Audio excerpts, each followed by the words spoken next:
Hey gang, hello, hello. I have absolutely no outline written for this one. The only thing I have done in preparation is get angry. That's all the preparation I have, and I also printed my Social Security statement. Okay. 61 years old. In 2009, I was about 3.5 years, almost 4 years into my career as a car salesman. And I was doing pretty well, making money, putting money aside for retirement, 401k, all the things you're supposed to do. So I was doing okay. And then I had this incredible test drive. I was selling this young couple a car. They really liked it. Let's just say they put it through the test. They didn't do anything illegal, but they did a very accurate and thorough test of this car. Now they ended up buying the car, which is great for me. I got a commission, great for our department, great for our company. And they liked the car, and they were happy. But I only knew that because my boss relayed that to me later, because during the test drive, I got what can be best described as really car sick. I hadn't been car sick since I was probably 6. Car sick? You're looking at a former United States Navy sailor, huh? 7 seas, several different ships. Car sick. So anyway, I was ill, and I went home. I grabbed the boss. I said, I am sick. I don't know what it is. These people are trying to buy this car. You got to take over for me. I got to go home. I only lived a mile from home, so it was no big deal. So I got home. All good in that sense. But I was sick. I can't recall ever being as sick as that. Maybe when I had a concussion a couple of times. I mean, it was bad.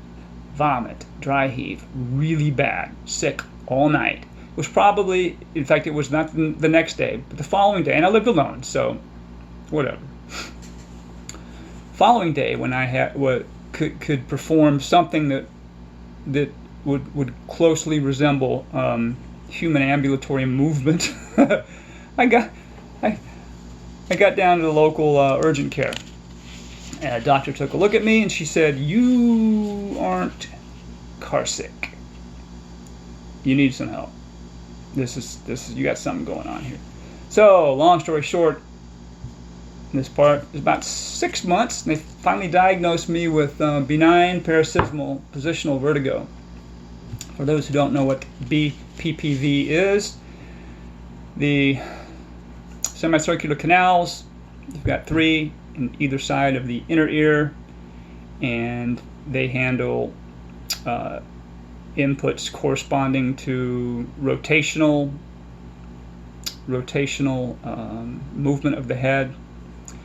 They process that information, send it to the CPU brain, the stuff that does stuff. Yeah, I'm speaking well now, aren't I? And the little otoconia crystals, these little pieces of they call them ear rocks, otoconia, I think they're called. If they're displaced and dislodged and get floating around, and they transmit erroneous signals and change the viscosity of the fluid, and really complicated stuff. Basically, they were saying I had these rocks loose in my head. I had something loose in my head, go figure. You can't tell by looking at me, right? I mean, I look pretty, okay. Anyway, so that was their diagnosis, and it was benign. Okay. Benign paroxysmal positional vertigo. Benign in the vertigo, in the positional part I got. I don't care what whatever. Okay, it's benign. I've got vertigo. Deal with it. But it got increasingly more difficult for me to work in the car business. The motion, the cars, I was sick a lot. I had a hangover every day of my life, so I quit drinking. I still had a hangover every day of my life. That's what it feels like. That's what it feels like. That's what it feels like today, as a matter of fact. I have headache, nausea, and dizziness every day. Well, I'll probably say this 3 or 4 times, but to make another long story short, to this day, it hasn't been remedied. We're trying to manage it, but it hasn't been remedied. So think about this. This started back in 2009. About 3 years later, I finally got to the point, as my symptoms worsened in number and severity, I got to the point where I could no longer work in the car business. That was 2012. So I said, well, I'm going to quit. And I knew that in my condition I could take a job, which I had taken before when I was between real gigs, as a courier, because I knew I could drive myself. I could putz around, and I could deliver packages. I had enough cognitive ability to do that, and enough mobility to do that. So I did. That's what I did. So I took that job in 2012 to pay bills, make ends meet, be productive, right? I wasn't going to ask for help. I could still work. Come on, I wasn't raised that way. It's not one of my values. As soon as you have a problem, somebody take care of me. That's not what I was going to do. So that's 2012. Okay. Well, my symptoms worsened slowly, but surely. Got to the point where I knew I needed some help. So let's fast forward now. Let's go from 2012 to 2017. And I finally realized 5 years later that this driving around, I can't work a whole lot of hours, so I'm not making a lot of money. Looking at my tax returns for 2015, 16, and 17 were net losses. I couldn't drive the 60 or 70 hours that it really takes to make any money as a courier. Driving 40 hours. It's just 40 hours is like almost break even. That's just typical. Unless you have a van, you're carrying lots of cargo. If you're driving around in a car, anyway, video for another time. I wasn't making any money.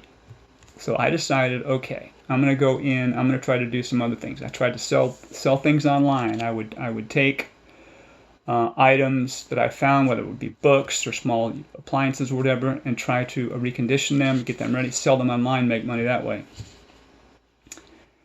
Like all good entrepreneurs, all good business startups, you got to work 80 or 90 hours, I think, to really be successful in anything. And I couldn't do that. I couldn't make any money there. So let's fast forward from 2017 up to 2020. Very happy in my relationship with Jan, my girlfriend, love of my life. Met late in life, and we're on the same page and everything, so ecstatic there, fantastic. But we were talking about it. It's like, why are you working? With your conditions that have worsened and worsened, why are you working? Have you? She asked me, in fact, had I considered disability, asking for disability payment? I said, never in my life. I can still do stuff, but I couldn't make any money. There's nothing I could do that I could make money, and my symptoms were getting worse. I was now triggered by weather situations. I couldn't watch television. I couldn't watch movies. There was a good chance, and it happened several times, that I'd be watching a video and trigger. Next thing you know, I'm full-on attack of vomiting, sensitivity to sound and light, and all those things that one understands about migraine issues. I was having these migraine attacks, and I would be out of condition. I would be vomiting for 3 or 4 hours, and then I would deep sleep for 3, 4, 5 hours, and I'd be really out of sorts for 3 or 4 up to 5 days. Well, all those things got worse and worse. I was having more situations like this. It was like I couldn't do anything. I couldn't go outside. The heat would trigger it. A change in pressure, a storm would come in. That would trigger these attacks. I couldn't watch videos. And I would watch a video I made of myself out doing stuff in the yard. That would trigger me into a full-grown, what they call now, vestibular migraine episode. And I still didn't have a solid diagnosis.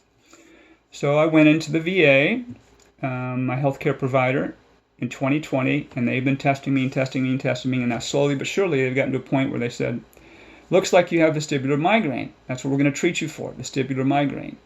Okay, so I'm being treated for that. In the meantime, I've got no money. Not making any money. And we're pretty much broke. finally I said, oh, okay, I'm going to ask for disability benefits. It's really against my values, my judgment. If you can work, work. But at some point you got to go, you know what? I'm asking my girlfriend to support me. Something's got to change. So I asked for benefits. Again, make a long story short, Social Security Administration turns me down. So I'm lucky enough to have in my family a family friend who is a Harvard lawyer, and she does disability work. She's going to help. She's going to help us. So that's great. So anyway, so I am looking through my Social Security statement, which you can print out to see what's up, to see how much money I may get if I don't get benefits. And I see this little part here at the bottom. And I'll let you read it. It basically says, I have not qualified for disability payments. I have not worked enough to qualify for disability payments. Okay. Well, my first paycheck was in 1978, and I have worked every year from 1978 up until at least 2017. So that's at least 40 years, right? Yeah, at least 40 years. And even after that, I was working independently, trying to sell things online. I was doing that job. All right. Okay. So they're saying I haven't earned enough credits. Well, what they're saying is I haven't earned enough credits in the last 10 years. Because from 2012 until 2022, that 11-year period, I left the car business, which